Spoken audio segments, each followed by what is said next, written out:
Hello, everyone.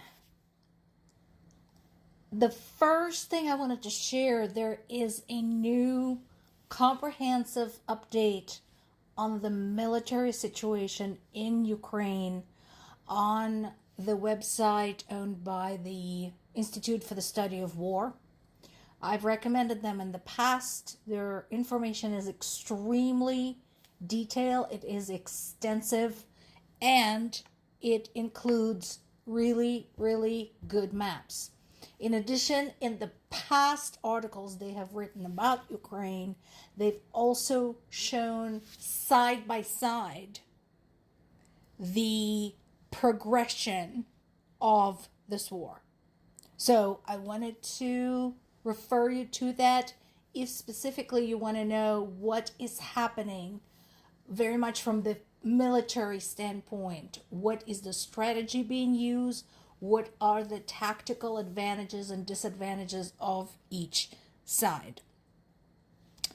As you can see, we have some of both, and this is one of the things that they emphasize in this article, is that we have, yes, some movement by the Russian troops, and yes, we also have some progress by Ukrainian troops. Of course, the area I am keeping an eye on personally is this: Zaporizhzhya. I've mentioned in the past that Zaporizhzhya is tremendously important because, in addition to being an industrial center from which a lot of Ukraine's exports originate, such as the prefab metal products used all over the world, including the United States, and the inert gases that are critical for the production of microchips. In addition to that, Zaporizhzhya is Ukraine's history. Zaporizhzhya is the home to some of the ancient tribes, the origin of a lot of historic artifacts gracing the museums all around the world, including some of the greatest like the Hermitage, the Met, the Louvre, etc. And it is the birthplace of the Zaporizhzhya Cossacks. That is a whole enormous chapter of history. If you are a history buff, definitely want to familiarize yourself with that. And of course, it's also my native city, my point of origin, where I was born and where I grew up. My parents still live there, as I mentioned in the past. And unfortunately, because I'm not wealthy or important or anybody significant, I can't get them out of there. And it's hell. They're getting shelled every single day, nonstop. So, I mean, they can't even go to the grocery store without having to wonder, are they going to have to seek shelter while trying to get just some basics? Anyway, so Zaporizhzhya region is one of the regions that Russia wants to annex. Right now, they are occupying about, I want to say 40%.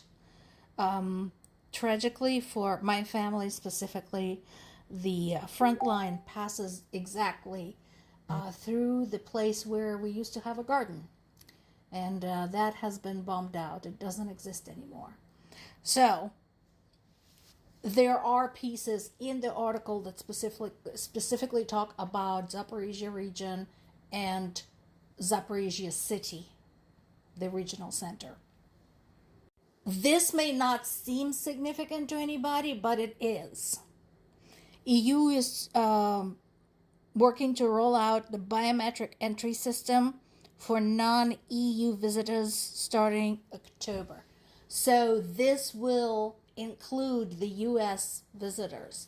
Now, there's already a basic injustice in the EU-US relations in that EU has visa-free regime for the U.S. visitors. If you are a U.S. visitor, as of right now, this may change, traveling to Europe, to the European Union, you don't need a visa, you just need a passport. On the other hand, when a European person is traveling to the United States, they cannot enter visa free. There is this myth, and trust me, it is a myth, that Europeans will want to live in the United States. Trust me, they're not gonna. Because they have socialized healthcare, education, and the proper prosecution of sex predators. Anyway, so now they are installing a new entry system that will involve fingerprinting and facial recognition. This will enable them to track who is overstaying the time allotted for just visiting or working without a work permit. This becomes significant not just for the visitors. This becomes significant for the expatriates fleeing the United States. And yes, that is a thing. Feel free to look it up if you don't believe me. My personal friends had just gotten out of the United States, and I can't blame them for 1 second, to live in Europe. But also refugees and anyone coming from abroad to work in the EU. So this will have an impact on the dynamics of the region, and economically and politically. The death toll from the latest Russia's attacks is now up to 27. So this is the same round of attacks that included a penitentiary. So that death toll is growing. So that particular one, the different sources keep going back and forth. For the penitentiary death toll, it's between 16 or 17. And the wounded count went up from 35 to 90. In the additional attacks, there's some Russian missiles that partially destroyed a 3-story building and damaged a nearby medical facility, including a maternity hospital. So the alleged military targets that Russians were aiming at were an apartment building, a hospital, and basically a maternity ward. At least 3 people were killed there, including a 23-year-old pregnant woman. Yeah, I'm sure she was terribly dangerous to Russia and presented military interest. By the way, where are all the pro-lifers?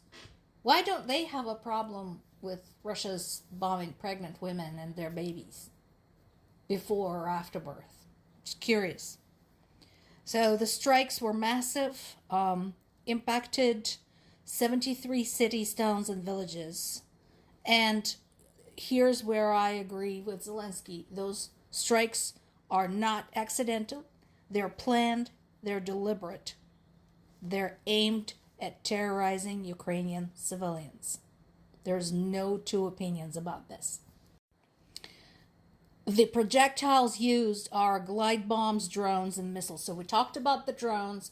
We talked about the missiles. It's been a while since we talked about the glide bombs. So the problem with the glide bombs is that they're capable of traveling on their own after being dropped by an airplane. So an airplane can take off from the Russian territory, carry it across Russian territory in Ukrainian territory controlled by the Russian military, drop the bombs right over the front lines, and then have the bombs travel inside the country to reach their targets. Truly a terrifying weapon. I'm not sure whether it's a coincidence or not, but this particular assault had taken place exactly 3 years after an explosion killed more than 50 people at the Olenivka detention facility in the Russian-controlled Donetsk, where dozens of Ukrainian prisoners were kept and were killed. More to come.